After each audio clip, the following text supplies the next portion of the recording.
All right, class. Welcome to Chapter 1. So in Chapter 1, I'm just going to start with the basics of what I mean when I say psychology. So for every lecture, what I'll do is I'll start with showing you a list of the topics to be covered. And what I'm hoping you're going to notice is that these topics always match the learning objectives from your Revel online textbook. And so my goal here, first of all, by showing the topics, is to give you just kind of a roadmap of where I'm going. But I also want you to know that by the time you listen to these videos and watch my lectures, I'm hoping that you would have already read your online textbook, because I'm not going to repeat everything that's said. Your textbook is very well written. I think your authors provide a lot of really good examples. So I'm not going to recreate that information because that would just be wasting your time because you've already done that. My goal with my lectures is just to highlight some of the more important information, to make sure you know which concepts are particularly vital in terms of doing well in the class, and also to try to give you some different examples. Because I know sometimes it's important to hear something a few different ways or hear a few different perspectives to truly understand it. So again, I'm not going to repeat everything. So if you notice that maybe one or two concepts in each of the chapters isn't being mentioned in my version of the lecture or in my online video, those are still important things. You still will probably be tested on those. I'm just trying to highlight some things that I think are particularly important. Okay, so let's go ahead and get started.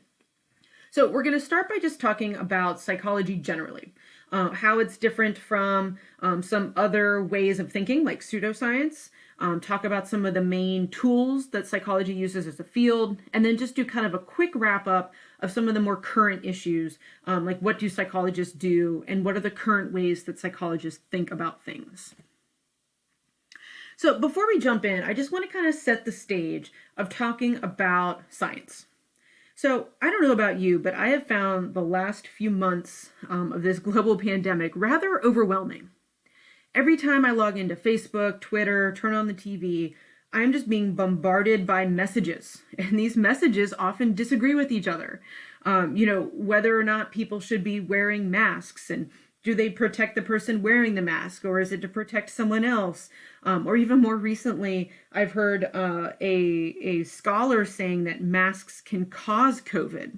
Now I want to pause and say that has been discredited. There's no science behind that message. That is a scholar that has since been fired from their job, and there's a lot of questions around their claims. So that's not science-based. But the point is that we're constantly being bombarded by these messages, and this is about really important aspects of our life. And so I kind of appreciated that the World Health Organization has said not only are we facing a pandemic, but we're also facing an infodemic, which I just think is such a cool way of talking about it. We've heard the phrase fake news, and I think that that's kind of a politically charged phrase right now, so I'm not going to be using that. But the idea of an infodemic is that we're being bombarded with information to the point that we don't know what to think. And the reason that this is problematic is it's kind of important to know what we should be doing, right? Should we be drinking Clorox? Should we be wearing a mask? Is 6 feet enough in between people to keep physical distance?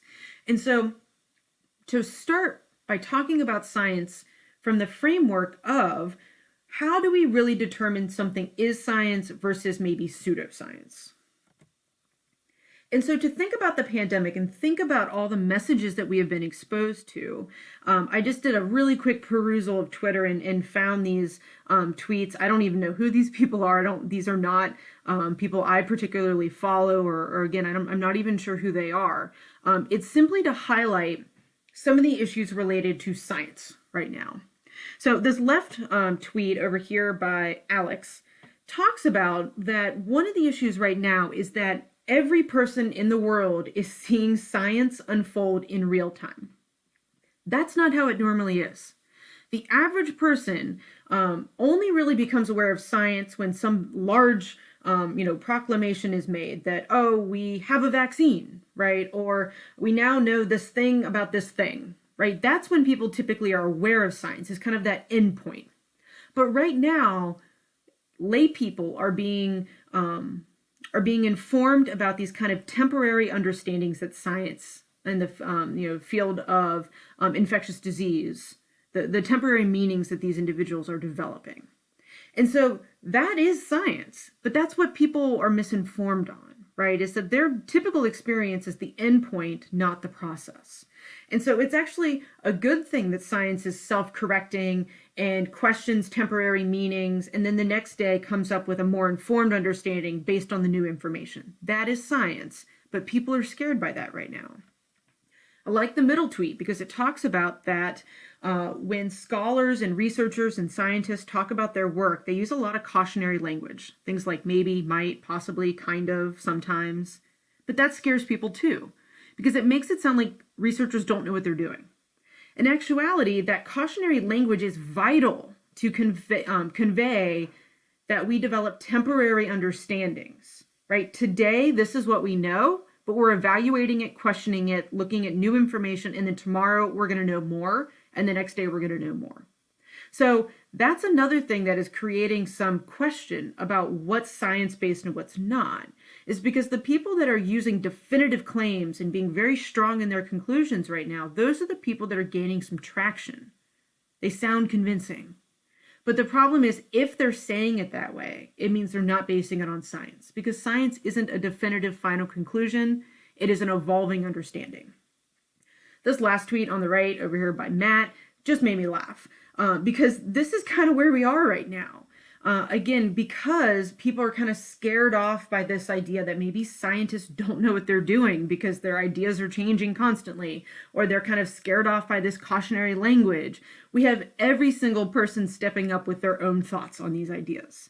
And so to me, that's kind of, it's funny, but it's also frustrating. Because we do have experts in our country and in the world working on these issues, but because people don't have an understanding of how science works, they don't have enough respect for what it can offer. So you're probably wondering why I just spent 7 minutes talking about the pandemic, throwing up some tweets about something that probably doesn't seem super relevant. It is relevant because the field of psychology is a science, and so we constantly have to question information and then the conclusions from that information. So here's a perfect example from the field of psychology. So in 1998, a researcher named Andrew Wakefield published this very well-known study. So it's very likely you actually even know about this study, even if you've never heard Andrew Wakefield's name. So I'm guessing you probably are familiar with the belief that autism can be caused by the measles, mumps, and rubella vaccine. Okay. So the reason that belief exists right now is because of this study in 1998. So this study claimed that children that did not have symptoms of autism before they were vaccinated then developed symptoms afterwards. So obviously that created a lot of concern, a lot of questions came up. People kind of panicked and said, uh-oh, we need to figure out what's going on. Well, pretty quickly after this article was published, they've retracted it. You see the huge red letters. That's not a good thing on a scientific study. Turns out the data were faked. Okay, so this is not evidence-based. There is no science to suggest that the MMR vaccine causes autism. Actually, a ton of studies followed this up, large-scale, high-quality, well-funded research, and they did not find a link between the vaccine and autism. So the scientific field feels very confident that this vaccine does not cause autism.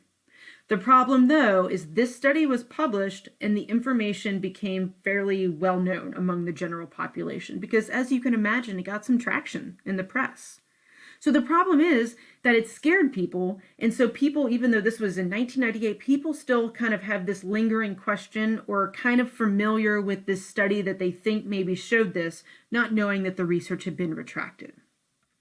So this is highly problematic research because it was faked. But even research that isn't faked can be problematic depending on how the results are interpreted and then how it informs our understanding of the phenomenon. And so again, these are just everyday questions. Okay, so I don't know about you, but during the last presidential election, so during the debates, there were a lot of questions about climate change and how we should be supporting the environment. And there were a lot of questions about, is climate change even real? That became an everyday question for us.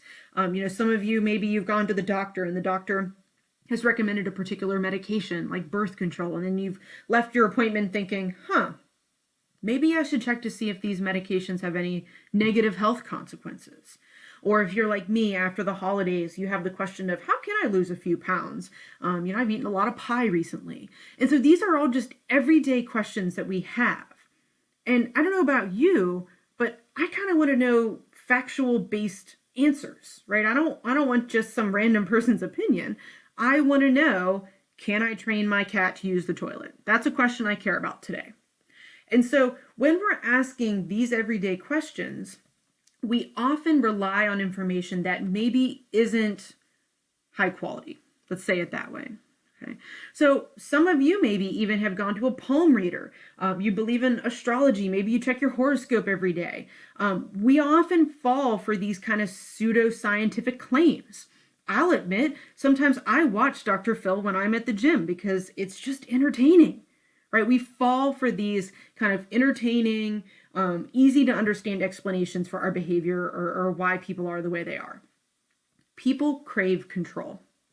So the one thing that we're kind of starting to understand in terms of the mental health consequences of the pandemic is that this kind of uncertainty is the biggest stressor. We don't know what's going to happen, right? We don't know are our local schools going to open, or if they do open, are students going to stay safe? Are teachers going to be safe? Are the families of teachers going to be safe? It's this uncertainty, this kind of impending doom. That's what's really kind of unsettling for people. So people crave a sense of control, and getting answers from these kind of pseudoscientific sources can be adequate in the moment for the person because at least they have an answer. It might not be the answer, it might not be factually based, but they at least feel like they have something they can lean on. But when we're talking about really big questions, like is climate change real? I mean, that's a big question. Has a lot of implications. We should probably be relying on better quality research, right? And so my number one goal for you in this class is I want you to become what I'm calling a critical consumer of information. I don't want you to fall for pseudoscience. I don't want you to rely on palm reading. I want you to know how to find information and then question whether it's factual, right? And so by building understanding based on facts, you're going to be a critical consumer of information.